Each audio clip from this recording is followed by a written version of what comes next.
Right, let's get some reaction for an assessment of the political landscape. We're joined now by political analyst Asanda Ngoasheng. A very good evening to you, Asanda. Thank you so much for your time. I mean, just listening to that package, prominent civil society groups are now trying to urge South Africa to embrace a more consolidated national dialogue intervention, arguing the country's in a political crisis. What's your take? Well, I think, it's already been said that there would need to be a national dialogue once the government has been formed, the government of national unity. So it's a given that these conversations were going to happen. It's been 30 years of democracy, and so it makes sense that people would want to chart the next 30 years of the upcoming 30 and have a conversation very similar to the conversation that we had in 1994 when South Africa was essentially created as a new and a democratic state. The foundations are instead proposing a separate dialogue, which is unrelated to that suggested by the president. They're even saying that the structure of this dialogue is going to be finalized next week and that the technical details will soon be announced. But with that set to get underway, there are already concerns that this dialogue might not yield positive results or simply turn into another talk shop. Well, I think people who say that it would turn into a talk shop are people who have not been involved in the process and what it looks like when you engage and build a nation, because there's a lot of dialogue, there's a lot of talking that takes place. And that talking is very important towards arriving at either a common understanding of what it means to be South African and what is required in order for us to have a country that makes sense to everybody who lives in it, considering the various diversities that inhabit South Africa. Of course, though, the crux of the matter is that in the latest development in South Africa's political landscape, the ANC and DA have yet to reconcile their differences over cabinet positions in the emerging government of national unity. What are the chances, do you think, at this stage, of the DA pulling away from the negotiations? Because from what we're seeing, they are not getting what they want. Well, I think, the DA has a lot more to lose than it has to gain. At this point in time, when you look at the way in which the elections turned out, the DA actually has no right to have any ministerial positions because the ANC got 40% and they got half of that. And when you look at what remains, you still have 60% you still have 40% of the vote, which belongs to other political parties, whether it's MK, IFP, and all the other political parties that have now, been saying they are coming together to form what they're calling a progressive bloc. So the DA being one of the first to enter the GNU conversations with the ANC, effectively gave up the seat of being the opposition party. And this was very quickly vacated by the EFF and the MK and ATM and the others who have joined the progressive bloc. And this is what is going to be difficult for them to decide. Do we now continue with the GNU despite perhaps getting or not getting what we want? Or do we now kind of try to take up our opposition seat, even though it seems to be fully kind of replaced by, these other political parties? The DA, I believe, is just playing, it's playing negotiation. They're trying to strong arm the ANC, but I think the ANC understands that it's in a strong position, because if the DA and ANC kind of engagement falls apart, you still have many other political parties that are smaller that can give the ANC close to that 200 seats that they need in order to get to the 50% parliament they need to have a majority and to continue with the constitution of a government. They also have the opportunity to form a minority government, which is to continue to go as the 40% that they are and form a government and then see what's going to happen in terms of who's going to support them and who's going to oppose them when it comes to parliament.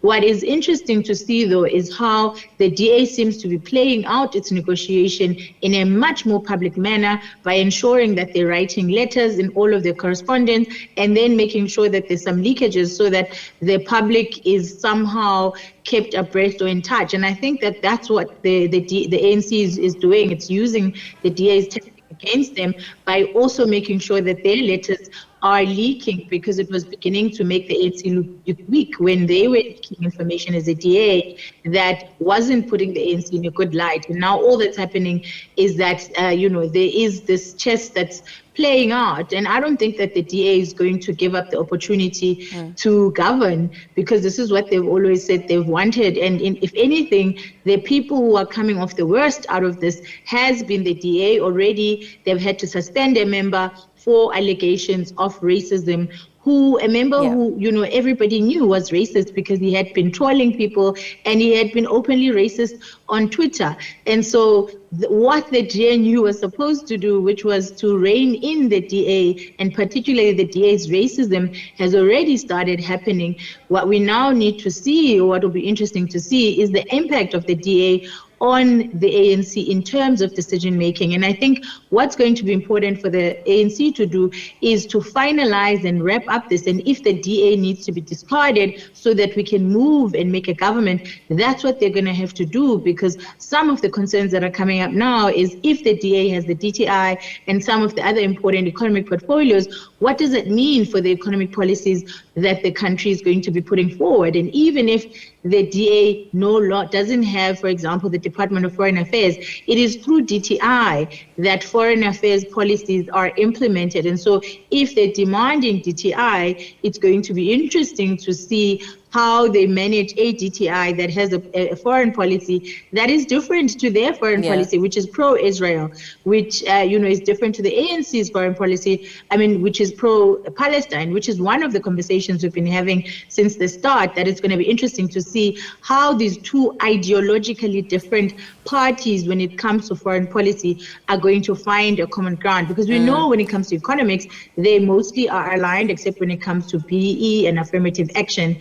And if you just allow me there for the sake of time, Asanda, there have been conversations, perhaps talks and concerns around how fragile these discussions were going to be. So this was kind of preempted, but maybe not on the scale that we're experiencing now. And it's also a matter that's resulted in tensions with the DA, because the South African Communist Party has accused the DA of trying to overshadow the ANC.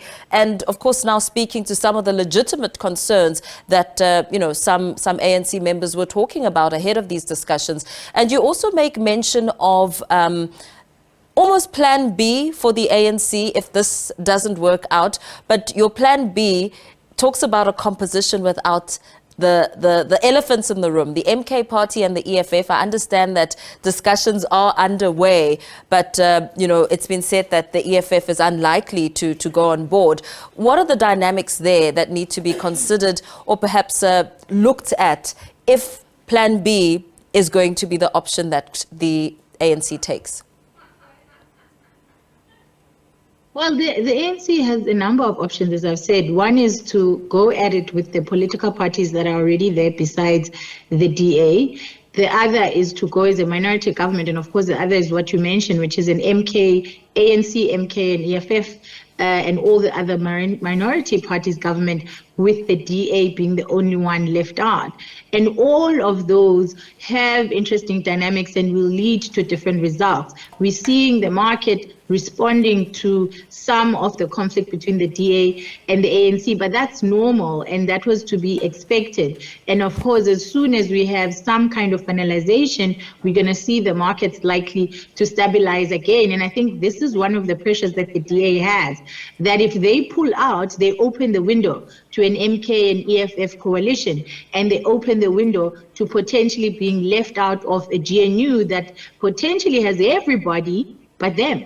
And they wouldn't want that to happen to them, because it takes them from a position of power where they have as many as 6 portfolios as ministers to a position of no power, and going back to having shadow ministers instead of real ministers. Yeah. Thank you so much. Let's perhaps leave it there for now.